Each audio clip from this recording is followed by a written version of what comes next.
হয় ক্ৰমাৎ ভয়ংকৰ ৰূপ ধাৰণ কৰিছে কালদিয়া নৈৰ খহনীয়া। ইতিমধ্যে আমি ধাৰাবাহিক বাতৰি সম্প্ৰচাৰ কৰিছোঁ ND24 যে বজালী আৰু বৰপেটাৰ কেইবাটাও অঞ্চলত কালদিয়া নৈৰ খহনীয়াই তীব্ৰ ভাবুকি প্ৰদান কৰিছে নৈপৰীয়া অঞ্চলত। ইতিমধ্যে মই বৰ্তমান উপস্থিত আছোঁ কাৱৈমাৰী 2 নং ব্লকত আৰু বজালীৰ দক্ষিণ প্ৰান্তৰ এই কাৱৈমাৰী 2 নং ব্লকৰ এখন গড়কাপ্তানি পথত মই উপস্থিত আছোঁ।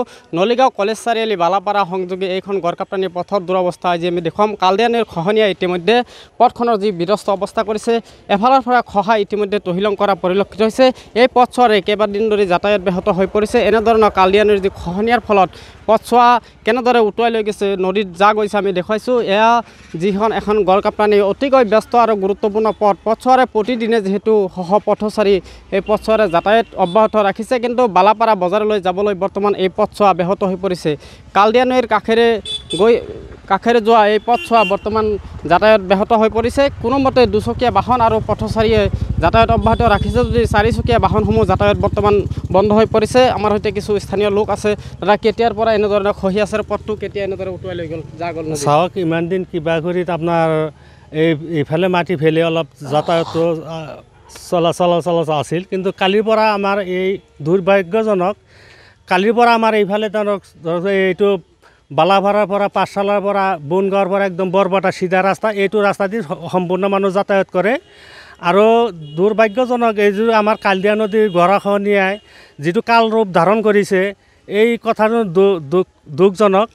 কিন্তু ক'ব লাগিব যে আমাৰ যিটো অসম চৰকাৰ আৰু বিধায়ক মহোদয়ক মই অনুৰোধ জনাইছোঁ যে অতি সোনকালে এই আমাৰ যাতায়াত ব্যৱস্থাটো সোনকালে ব্যৱস্থা কৰিব লাগে। বছৰ ধৰি এনেদৰে খহি আছে, বছৰ ধৰি খহি আছে। কিন্তু পথটো যিহেতু এবছৰ 2 বছৰ হৈছে নিৰ্মাণ কৰিছে, ইয়াতে তাৰমানে বিজ্ঞানসন্মতভাৱে কোনো ধৰণৰ ব্যৱস্থা কৰা নাই কৰা।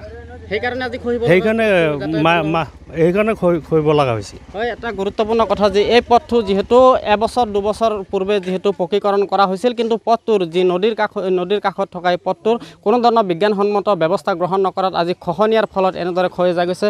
আৰু অকণমান আগুৱাই যাম, মই আৰু লোক আছে। দাদা, আপোনালোকে পথচাৰী যাতায়াত কৰি আছে, কেনেধৰণৰ অসুবিধাৰ সন্মুখীন হৈছে আপোনালোকে, কি ক'ব?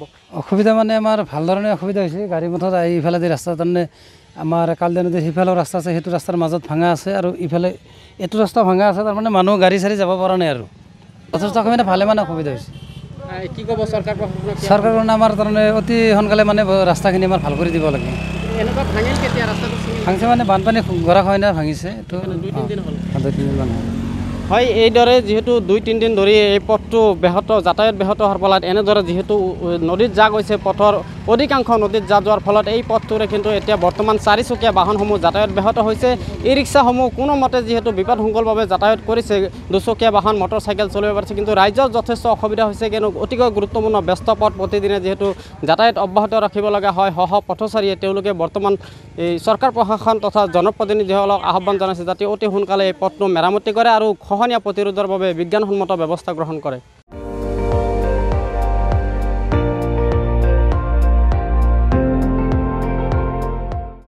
আপুনি চাই আছে ND24, সৰ্বশ্ৰেষ্ঠ নহয়, সৰ্বোত্তমৰ দৌৰত।